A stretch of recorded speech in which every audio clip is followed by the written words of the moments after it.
Indira park దగ్గర MLC కవిత ధర్నా చేపట్టనున్నారు. ఈ నెల 12న ధర్నా చౌక్ దీక్షకు సిద్ధమయ్యారు. అసెంబ్లీ ఆవరణలో జ్యోతిబా పూలే విగ్రహం ఏర్పాటు చేయాలని ఆమె డిమాండ్ చేస్తున్నారు. ఈ మేరకు స్పీకర్ గడ్డం ప్రసాద్కు ఆమె వినతిపత్రం కూడా అందజేశారు.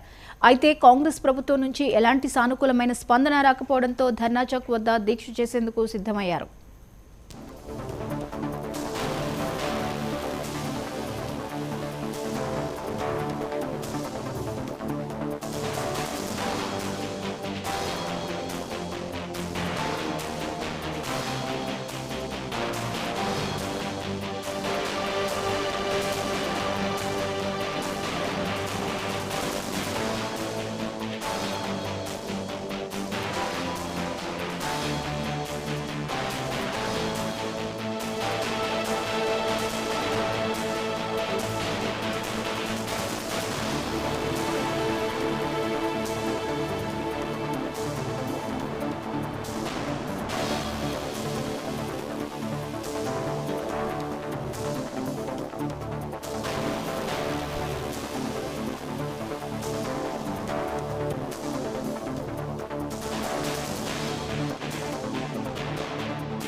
ఇందిరా పార్క్ దగ్గర ఎమ్మెల్సీ కవిత ధర్నా చేపట్టనున్నారు.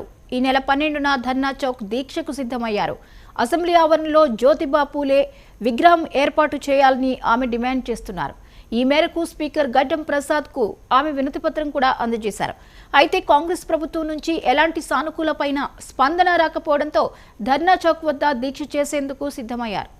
ఈ అంశంపై మరిన్ని అప్డేట్స్ ని మా ప్రతినిధి రమేష్ అందిస్తారు. రమేష్, చెప్పండి, కవిత ధర్నా చౌక్ వద్ద దీక్షకు సిద్ధమవుతున్నట్లుగా తెలుస్తోంది, డీటెయిల్స్ ఏంటి? రైట్ జ్యోతి, ఈ నెల 12న ఇందిరా పార్క్ దగ్గర ఎమ్మెల్సీ కవిత అసెంబ్లీ ఆవరణలో జ్యోతిరావు పూలే విగ్రహం ఏర్పాటు చేయాలని చెప్పి ధర్నా చేయబోతుంది. ఈ ధర్నాకు పార్టీ అంటే బీఆర్ఎస్ శ్రేణులతో పాటు అభిమానులు కూడా పెద్ద మొత్తంలో హాజరవుతారని చెప్పి కూడా ఆమె ప్రకటించారు. అయితే గత కొంతకాలంగా ఆమె జ్యోతిరావు పూలే విగ్రహం అసెంబ్లీలో ఏర్పాటు చేయాలని చెప్పి పదే పదే డిమాండ్ చేస్తున్న పరిస్థితి. ఇప్పటికే స్పీకర్ గడ్డం ప్రసాద్ కుమార్ కూడా వినతి పత్రం కూడా అందించారు.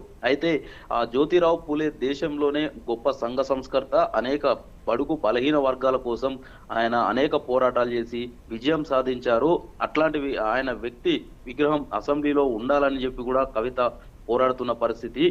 ఏప్రిల్ 11వ తేదీ వరకు ఆయన ఆ రోజు జయంతి ఉంది. ఆ రోజు వరకు కూడా ఖచ్చితంగా విగ్రహం ఏర్పాటు చేయాలి, లేదా ఏదో ఒక నిర్ణయం ఖచ్చితంగా కాంగ్రెస్ ప్రభుత్వం తీసుకోవాలని చెప్పి కూడా ఆమె పదే పదే డిమాండ్ చేస్తున్న పరిస్థితి ఉంది. ఎందుకంటే ఆయన మహనీయుడు, ఏ ఒక్క వర్గాన్ని కాదు, అందరూ పేదల కోసం ఆయన పోరాడారు.